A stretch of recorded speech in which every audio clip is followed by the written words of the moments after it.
Good morning to all of you. तो आज हम बात करेंगे सेल्स के बारे में, ठीक है। तो सेल ने पिछले वीडियो में हमने आपको बता दिया था कि सेल क्या होते हैं, सेल के कितने टाइप्स, सेल के टाइप्स के बारे में बात किए थे, सेल के ग्रुप्स के बारे में बात किए थे, सेल का डिस्कवर कैसे होता है, सेल थ्योरी का पर्पस दिए थे हम, ठीक है। अब सेल में के टाइप्स के बारे में यहाँ पे हम डिटेल से बात करेंगे, ठीक है।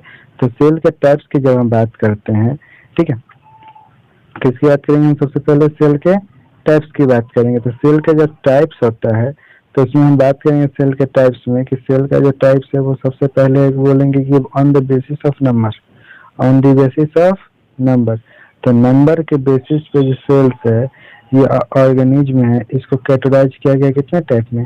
दो टाइप में कैटेगराइज किया है। पहला लिखा है यूनिसेलुलर, दूसरा मल्टीसेलुलर, यानी कि वैसा एनिमल जो एक सेल से बना होगा उसको यूनिसेलुलर, जो एक से अधिक सेल से बना होगा उसको मल्टी सेलुलर। कोई दिक्कत? एक लाइन में बोलेंगे, वैसा सेल जो एक सेल से बना होगा जो एनिमल, उसको क्या बोलेंगे? यूनिसेलुलर ऑर्गेनिज्म, जैसे कि अमीबा, ठीक है। और फिर वैसा ऑर्गेनिज्म जो एक से अधिक यानी कि एक से ज्यादा सेल से बना होगा उसको मल्टी सेलुलर एनिमल, जैसे कि प्लांट्स और एनिमल्स। हम लोग भी आ जाएंगे इसमें। तो हम लोग यूनिसेलुलर की मल्टी सेलुलर, तो मल्टी सेलुलर। कोई दिक्कत? चलिए, तो इसमें हम बात करेंगे अमीबा के बारे में। तो अमीबा क्या होता है, देखिए अमीबा की बात करते हैं हम लोग, ठीक है। तो अमीबा की हम लोग बात करेंगे अभी, ठीक है। तो ये रहा हमारा अमीबा। तो अमीबा का स्ट्रक्चर कोई भी ऐसा कर दीजिए, इसके अंदर एक न्यूक्लियस हो जाएगा, थोड़ा सा सीटोपोडिया, ये थोड़े वैक्यूल्स प्रेजेंट हो गए। इसके अलावा ये क्या बन गया हमारा? अमीबा बन करके तैयार हो गया। बस यही शेप होता है अमीबा का, और कुछ नहीं होता है अमीबा के अंदर। कोई दिक्कत? चलिए, इसके आगे बोलेंगे कि ये हो गया अमीबा का न्यूक्लियस, और ये हो गया सीटोपोडिया, ठीक है। और इसके अलावा इसके अंदर ये क्या हो गया? साइटोप्लाज्म प्रेजेंट है, ये वेहिकल्स हो गया, वाटर वेहिकल्स, फुल वेहिकल्स हो गया अमीबा। बस अमीबा का कोई शेप और साइज फिक्स नहीं होता है, ठीक है। चलिए, आते हैं हम लोग नेक्स्ट वीडियो में, इसके आगे की बात करते हैं हम लोग, ठीक है। तो आगे की जब हम बात करेंगे, तो इसमें हम लोग बात कर लिए कि यूनिसेलुलर ऑर्गेनिज्म और मल्टी सेलुलर ऑर्गेनिज्म की। अब हम बात करेंगे यहाँ पे कि ये जो ऑर्गेनिज्म होते हैं जब ये मिलते हैं तो क्या बनते हैं, इसके बारे में। उसके पहले एक और बेसिस देख लेते हैं इसमें कि ये जो ऑर्गेनिज्म होते हैं, ये इसको on the basis of type of organism के टाइप के आधार पर, यहाँ पे इसके नंबर के आधार पर किया गया था, यहाँ पे इसके अंदर के ऑर्गेनेल्स के आधार पर किया गया कि दो टाइप में बताइए, प्रोकैरियोटिक, यूकैरियोटिक। जो प्रोकैरियोटिक होते हैं, ठीक है, इनका जो सेल होता है वो प्रिमिटिव सेल होते हैं, यानी कि प्राइमरी होते हैं, वो स्टार्टिंग होते हैं। इनके जो कंप्लीट ऑर्गन्स होते हैं वो पूरे कंप्लीट नहीं होते। जैसे कि ये सेल बना लिए, इसके अंदर केवल पाया जाएगा न्यूक्लियस, वो भी न्यूक्लियस सेपरेट नहीं रहेगा, साइटोप्लाज्म के साथ मिक्स रहेगा, और थोड़ा सा एमिनो एसिड प्रेजेंट होगा और डीएनए, बस और कुछ नहीं। न्यूक्लियस भी ढंग से प्रेजेंट नहीं होता। न्यूक्लियस की जगह क्या होता है? डीएनए या आरएनए से ही काम चला लेते हैं। और इसके अंदर आ जाते हैं बैक्टीरिया या वायरस, ठीक है। तो ये जो है, ये से क्या है? ये सब बैक्टीरिया, ये प्रोकैरियोटिक होते हैं। और जितने भी यूकैरियोटिक की बात करेंगे, यूकैरियोटिक में कौन आ जाएगा? प्लांट्स और एनिमल्स आ जाएंगे। यूकैरियोटिक में कौन आ जाएंगे? प्लांट्स और एनिमल्स। जैसे कि देखिए, ये प्लांट्स सारे आ जाएंगे, ये सारे एनिमल्स आ जाएंगे। कोई दिक्कत? चलिए, नेक्स्ट टॉपिक पे हम लोग बात करेंगे इस वीडियो में। इसके बाद हम लोग जो बात करते हैं, इस पॉइंट की बात करते हैं, मेन हमारा पॉइंटिंग है ये, ठीक है। तो ये है कि इसके बारे में अब हम लोग थोड़ा सा डिस्कस कर लेते हैं, ठीक है। चलिए, तो इसके बारे में हम बात करेंगे कि ये जो है तो सेल्स और ऑर्गन सिस्टम या ऑर्गेनिज्म के बारे में बात करेंगे। तो सबसे पहले देखेंगे, देखो ये जो सेल्स होते हैं, ठीक है, ये जो भी सेल्स होते हैं, तो सेल्स जो होते हैं वो डेवलप करते हैं, ठीक है। तो सेल्स जो होते हैं तो ग्रुप बनाते हैं। जब सेम सेल का जो ग्रुप बनेगा वो क्या कहलाएगा? टिश्यू। यानी कि एक से अधिक सेल का जो ग्रुप होगा उसको कहेंगे tissue. A same group of cells is called tissue. यानी कि सेम ग्रुप का जो सेल्स होगा उसको क्या कहेंगे? टिश्यू कहेंगे। Same cells group of cell is called tissue. Tissue जो होता है, टिश्यू जब ग्रुप बनाता है, कई सारा टिश्यू मिलकर के जो ग्रुप बनाएगा तो क्या कहलाएगा? ऑर्गन कहलाएगा। यानी कि एक टिश्यू, दो टिश्यू, तीन टिश्यू, सब टिश्यू मिलकर के ग्रुप बनेंगे, वो ग्रुप क्या कहलाएगा? ऑर्गन कहलाएगा, ठीक है। अब हम ऑर्गन की बात करेंगे, तो ऑर्गन का भी क्या होता है? अपना ग्रुप होता है, ठीक है। तो ऑर्गन जो होते हैं, ये ऑर्गन का भी ग्रुप होता है। तो ऑर्गन जो होता है, ऑर्गन अपना ग्रुप बना करके बनाता है ऑर्गन सिस्टम। ऑर्गन का पूरा सिस्टम, जैसे कि हमारे बॉडी में क्या है, ऑर्गन के कई सारे सिस्टम्स है, और ये ऑर्गन का जो सिस्टम होता है ये सब मिलकर ये क्या बनाते हैं, एक ऑर्गेनिज्म बना के तैयार करते हैं, यानी कि एक प्लांट्स तैयार करेगा या एनिमल्स तैयार करेगा। ठीक है, चाहे वो ह्यूमन हो या कोई भी एनिमल्स हो, तो ये ऑर्गेनिज्म बनाता है। तो कैसे बना, सेल से बनेगा टिश्यू, सेल के ग्रुप से, टिश्यू के ग्रुप से ऑर्गन, ऑर्गन के ग्रुप से ऑर्गन सिस्टम, ऑर्गन सिस्टम के ग्रुप से ऑर्गेनिज्म। यही प्रोसेस क्या होता है, हमेशा चलते रहता है। ठीक है, तो अभी इसमें हम लोग तीन चीज के बारे में बात, type of cell. Type of cell दो टाइप के, यूनिसेलुलर, मल्टी सेलुलर। ये बोलेंगे इसके कैटेगरी के अनुसार, सेल के नंबर के कैटेगरी के आधार पर। ठीक है, सेल के बेसिक्स कैटेगरी के आधार पर बोलेंगे तो बेसिक्स टाइप के आधार पर बोलेंगे तो दो टाइप के, प्रोकैरियोटिक, यूकैरियोटिक। ये वेल डेवलप सेल होता है, ये वेल डेवलप सेल नहीं होता है। ठीक है, इसके बाद हम लोग नेक्स्ट बात करने वाले हैं इसके आगे में, तो हम लोग बात करेंगे सेल के शेप के बारे में। किसके बारे में बात करेंगे हम लोग, सेल के शेप के बारे में। तो सेल का जो शेप होता है वो अलग अलग होता है। तो सेल का जो शेप होता है ये वेरिएबल इन साइज होता है। ठीक है, यानी कि कोई भी किसी का साइज सेम नहीं होता, किसी का साइज बड़ा होता है, किसी का साइज छोटा होता है। ठीक है, शेप भी जो होता है किसी का बड़ा होता है, किसी का छोटा होता है, किसी का रेक्टेंगल होता है, ट्रायंगल होता है, किसी तरह के। जनरली जो सेल होते हैं वो कैसे होते हैं, स्फेरिकल होते हैं, बट सम जो होते हैं वो कुछ इलोंगेटेड होते हैं, ऐसे कुछ ब्रांचेड होते हैं इस तरह से, कुछ डायकोनियल होते हैं, कुछ स्पिंडल होते हैं शेप के होते हैं। ठीक है, इस तरह के शेप के होते हैं, कुछ इस टाइप से जो होता है कई सारे सेल्स होते हैं।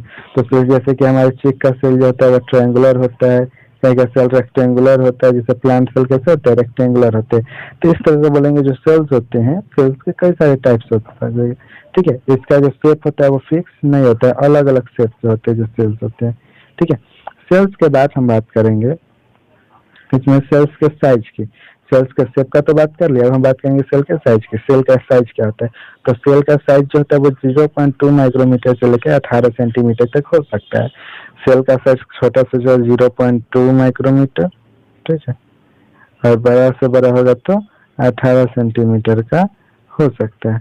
कोई दिक्कत, 0.2 माइक्रोमीटर से लेकर 18 सेंटीमीटर तक हो सकता है। अब देखिए इसमें बोलेंगे जो largest cell is ostrich egg, यानी कि हम लोग का जो सबसे लार्जेस्ट सेल है वो क्या है, ऑस्ट्रिच का एग है।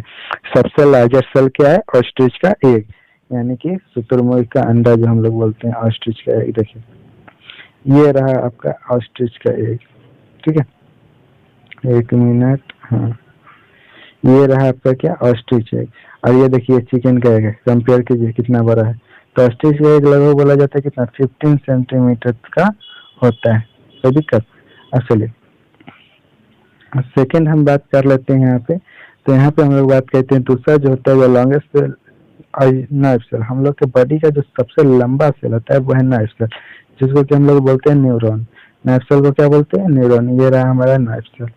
ठीक है, ये क्या रहा हमारा नर्व सेल, इसी को न्यूरॉन बोलते हैं। इसको बोला जाता है सबसे लंबा सेल, हमारे बॉडी का सबसे लंबा सेल। कोई दिक्कत, चलिए ये न्यूरॉन हो गया। आगे हम लोग बात करेंगे कि the smallest cell is microplasma, जो सबसे स्मॉलेस्ट सेल है। ठीक है, जो सबसे स्मॉलेस्ट सेल है वो माइक्रोप्लाज्मा है। माइक्रोप्लाज्मा जो होता है एक ऑर्गेनिज्म होता है। देखिए ये रहा आपका माइक्रोप्लाज्मा। ठीक है, ये रहा आपका माइक्रोप्लाज्मा। ऐसे हम बोलेंगे कि ये ओवरऑल की बात है कि सबसे बड़ा सेल ऑस्ट्रिच एग, सबसे छोटा सेल माइक्रोप्लाज्मा, सबसे लंबा सेल नर्व सेल। अगर हमारे बॉडी के अंदर की बात करेंगे तो सबसे लार्जेस्ट सेल जो होगा वो हो जाएगा ओवा, और सबसे स्मॉलेस्ट सेल जो हो जाएगा वो हो जाएगा स्पर्म। ठीक है, अब चलिए इसके बाद बात करते हैं हम लोग कंपोनेंट ऑफ सेल की। तो जो कंपोनेंट ऑफ सेल है, ठीक है, तो जो कंपोनेंट ऑफ सेल की बात करेंगे तो their occurrence of division of layer within a cell.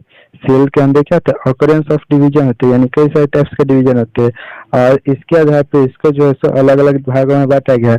और इस जो सेल्स होते हैं इसके अंदर कई सारे मॉलिक्यूल्स होते हैं, कई सारे ऑर्गेनेल्स होते हैं। इन्हीं ऑर्गेनेल्स को हम लोग, इनके जो ऑर्गेनेल्स होते हैं उस सबका स्पेशल एक फंक्शन होता है। जैसे ये सेल हो गया, सेल के अंदर बहुत सारा चीज प्रेजेंट होता है। ठीक है, और ये जितना भी ऑर्गेनेल्स प्रेजेंट होते हैं सबके अलग अलग स्पेशल काम होते हैं। ठीक है, तो जितने भी ऑर्गेनेल्स होते हैं सबके क्या होते हैं, स्पेशल काम होते हैं। उस काम को के आधार पर उनका नाम किया गया है, उसको हम लोग बोलते हैं ऑर्गेनेल्स। और जितने भी ऑर्गेनेल्स होते हैं सारे ऑर्गेनेल्स का एक स्पेशल काम होता है। ठीक है, और ये जो ऑर्गेनेल्स के आधार पर मेनली जो बांटा गया है इसको तीन कंपोनेंट में बांटा है, एक प्लाज्मा मेम्ब्रेन, एक न्यूक्लियस, एक साइटोप्लाज्म। देखिए तो कोई भी अगर बोले कि जो सेल होता है हमारा, सेल बना हुआ किस चीज का था, तो सेल जो होता है बना होता है प्रोटोप्लाज्म का। सेल क्या किसका बना होता है? प्रोटोप्लाज्म का बोलेंगे, एक लाइन में बोल देंगे सेल किसका बना होता है? प्रोटोप्लाज्म का। अब बोलेगा प्रोटोप्लाज्म क्या है, तो जो साइटोप्लाज्म होगा और जो न्यूक्लियस होगा दोनों मिलकर के क्या बनाएगा हमारा? प्रोटोप्लाज्म बनाएगा। अब देखिए जैसे कि ये मेरा एक सेल लिए, ठीक है। अब इस सेल के अंदर बीच में जो होता है ये क्या होता है? न्यूक्लियस होता है। बीच में क्या होता है सेल के अंदर? न्यूक्लियस। एक मिनट, देखिए ये एक सेल बना है, ठीक है। इसके अंदर जो बीच में होगा ये क्या होगा? न्यूक्लियस होगा। बीच में क्या होगा? न्यूक्लियस। इसको कलर कर देते क्योंकि न्यूक्लियस क्या होता है? रंगा हुआ होता है। चलिए न्यूक्लियस हो गया। इसके बाद जो बोलेंगे न्यूक्लियस हो गया, तो अब इसके अंदर क्या होते हैं? Dot dot dot dot dot dot dot dot भरे होते हैं, ठीक है। ये जो डॉट डॉट डॉट डॉट है ये एक लिक्विड मेम्ब्रेन होता है, लिक्विड मटेरियल होता है, जेली लाइक सब्सटेंस होता है इसमें भरा हुआ, जिसको कि हम लोग क्या बोलते हैं? साइटोप्लाज्म बोलते हैं। इसको क्या बोलेंगे? इसको न्यूक्लियस। इसको क्या बोलेंगे? साइटोप्लाज्म, ठीक है।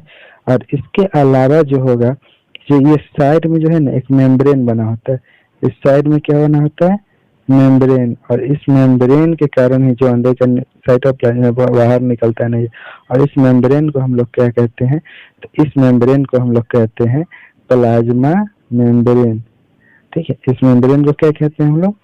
Plasma membrane. कोई दिक्कत? देखिए जो सेल होगा, सेल का साइड वाला पार्ट क्या कहलाएगा?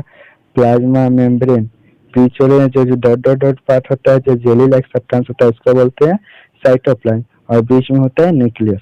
तो इस चैप्टर में हम आगे डिस्कस करेंगे इसी न्यूक्लियस और साइटोप्लाज्म के बारे में, ठीक है। इस चैप्टर में आगे हम बात करेंगे किसके बारे में? ऑर्गेनेल्स जो होते हैं।